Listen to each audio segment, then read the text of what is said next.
ఒకసారి రాజుగారికి మంత్రి సమాధానం నచ్చక ఉరిశిక్ష వేసి, నీ ఆఖరి కోరిక ఏమిటి అని అడిగాడు.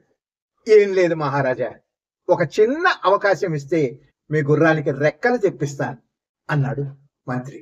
దానికి రాజు, సరే, నీకు 6 నెలలు గడువిస్తున్నారు అన్నాడు.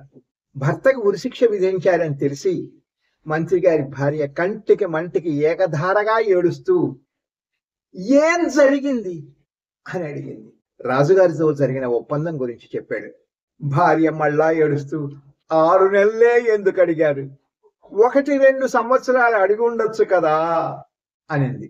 దానికి మంత్రి నవ్వుతూ, 6 నెలల్లో గుర్రం చనిపోవచ్చు, 6 నెలల్లో రాజ్యం మీదకి శత్రువులు దండెత్తవచ్చు, 6 నెలల్లో రాజు మరణించవచ్చు, లేదా అతని మనస్సు మారవచ్చు, లేదా గుర్రానికి రెక్కలు రావచ్చు. 6 నెలల సమయంలో ఏమైనా జరగచ్చు, బాధపడకు అంటూ ఓదార్చారు తెలివైన మంత్రి గారు. కాబట్టి సమస్యను చూసి అనవసరంగా భయపడకండి, దిగులు పడకండి, సరైన పరిష్కారం ఆలోచించండి.